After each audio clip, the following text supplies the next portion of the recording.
गत दिनों छत्तीसगढ़ कांग्रेस के राजस्व मंत्री जय सिंह अग्रवाल द्वारा दिए गए बयान पर जोगी कांग्रेस के विधायक देवव्रत सिंह ने समर्थन की मुहर लगाई है। श्री सिंह ने कहा कि जोगी कांग्रेस के 3 विधायक कांग्रेस में शामिल हो सकते हैं, जिस पर राजनीतिक गरमाना शुरू हो गई है। उनके इस बयान पर खैरागढ़ जेसीसी के विधायक देवव्रत सिंह ने भी यह संकेत दिया है कि आज नहीं तो कल जोगी कांग्रेस के विधायक कांग्रेस में शामिल हो सकते हैं। वहीं एक बड़ा खुलासा करते हुए देवव्रत सिंह ने कहा है कि जब जोगी जी नारायणा अस्पताल रायपुर में कोमा में थे, उस समय भी पहल की गई थी और सोनिया गांधी जी से सीधे तौर पे कांग्रेस के प्रदेश नेताओं से कहा था कि हो सकते हैं तो जोगी जी को कांग्रेस में लिया जाना चाहिए, लेकिन वे कोमा में थे तो टेक्निकली रूप से दल बदल या इस तरह का विलय नहीं हो पाया था।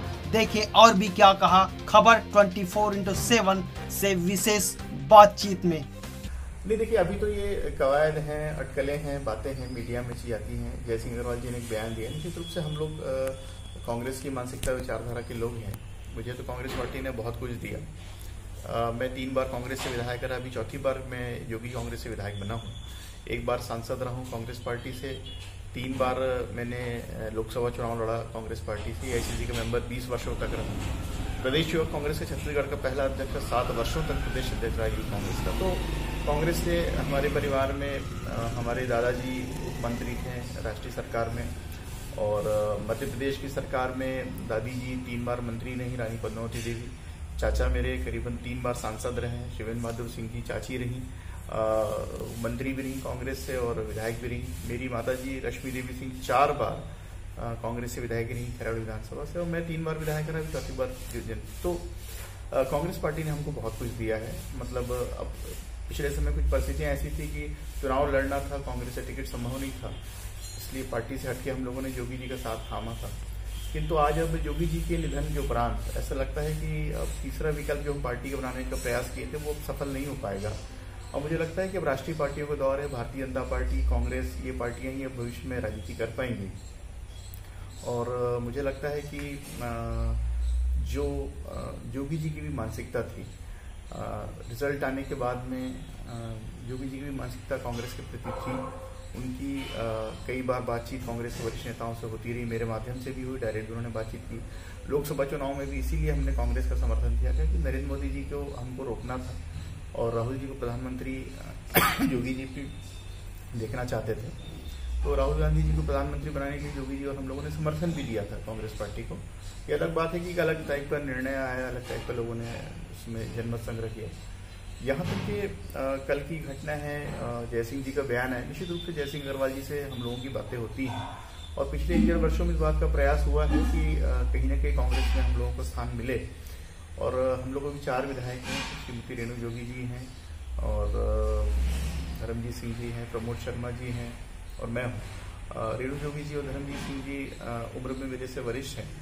अब वो लोग अपना निर्णय करेंगे, मुझे नहीं मालूम उनके क्या विचार है, लेकिन श्रीमती रेणु जोगी जी ने हम लोगों से जो चर्चा की है, और दिल्ली में भी उनकी सोनिया गांधी जी के राज्य सलाहकार अहमद पटेल सिंह जी अभी 1 आध महीने पहले उनकी चर्चा हुई थी।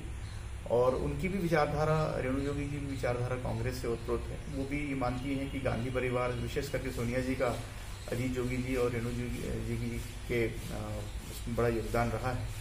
तो निश्चित रूप से हम लोगों की मंशा तो है। और मैं आपको जानकारी देना चाहूँगा कि जब जोगी जी नारायणा हॉस्पिटल में कोमा की स्थिति में थे, उस समय भी कोई पहल की गई थी, जिसके फलस्वरूप सोनिया जी ने सीधे तौर से कांग्रेस के नेताओं को, प्रदेश नेताओं को ये कहा था कि यदि हो सके तो जोगी जी को कांग्रेस में लिया जाना चाहिए।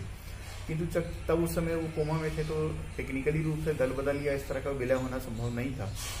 ये हम लोगों के लिए बड़ा दुखद रहा है कि जोगी जी हमारे बीच नहीं है। उनका हम लोगों को लगता था कि कम से कम 10 वर्ष अभी जोगी जी रहेंगे मजबूती से, और उनके जाने के बाद मुझे नहीं लगता कि अब हम लोग कोई तीसरा विकल्प प्रदेश में प्रस्तुत कर पाएंगे, तीसरी पार्टी कोई खड़ी हो पाएगी, कम से कम अभी तो नहीं लगता। और कांग्रेस का वातावरण मजबूत है, किसानों के लिए, गरीबों के लिए, हर वर्ग के लिए काम कर रही, तो निश्चित रूप से एक आकर्षण है। और जैसे मैंने कहा कि प्रमोद शर्मा जी और हम लोगों की, हम दोनों की तो विचारधारा इस बात की है कि हम लोगों को अपना राजनीतिक भविष्य कांग्रेस में दिखता है। अब ये संवैधानिक स्थिति है कि हम योगी कांग्रेस में हैं, जब तक कि 3 विधायक नहीं जाते तब तक के दल बदल के अंदर प्रभावित होंगे, तो हम लोग किसी दूसरी पार्टी में जा नहीं सकते। लेकिन हाँ, ये तय है कभी कोई तीसरा विधायक तैयार हो गया तो निश्चित रूप से अगर जाएंगे तो कांग्रेस पार्टी में ही जाएंगे, ये तय है। पर अभी तो राजनीतिक स्थिति ये है कि हम लोग जोगी कांग्रेस के सदस्य हैं और संवैधानिक रूप से जोगी कांग्रेस के विधायक हैं। और जब जब मीडिया में बातें आती रहती हैं, इसके पहले भी बातें आई थी कि ये लोग कांग्रेस जाने वाले हैं। स्वयं अजीत जोगी जी ने जब बीच में शिखर सम्मेलन हुआ था एबीपी का, उसमें उन्होंने तो कह भी दिया था कि देवव्रत सिंह तो कांग्रेसी हैं, कांग्रेस में जाएंगे। जोगी जी ने कह दिया था और हम लोग जोगी जी से बहुत स्पष्ट बात करते थे। जोगी जी ने मुझे भी कहा था कि तीसरी पार्टी का विकल्प अब समझ में नहीं आ रहा है, अगर हम लोगों को सम्मानजनक तरह से कांग्रेस वापसी हो तो हमको जाना चाहिए। जोगी जी का विचार भी था और ऐसी पहल भी हुई। रेणु जोगी जी ने भी पहल की, हमने भी पहल की। अब जहां तक धर्मजीत सिंह जी का है, वो वरिष्ठ हो, अपनी बात खुद कहेंगे। पर प्रमोद शर्मा जी, मुझे लगता है कि हम लोगों का राजनीतिक भविष्य अगर हम देखते हैं तो कांग्रेस पार्टी के साथ ही है। पर कब होगा, क्या होगा, ये तो भविष्य के घर में छिपा है। हम लोग सब संवैधानिक बंधनों में बंधे हुए हैं। तो पर मीडिया से कभी कोई बात छुपाई नहीं है, ना आज छुपाई ना कल छुपाएंगे। तो ऐसा कुछ होगा तो आपको जानकारी जरूर देंगे निश्चित रूप से। अपडेट पाने लाइक, शेयर, सब्सक्राइब करें और बेल आइकन प्रेस करें।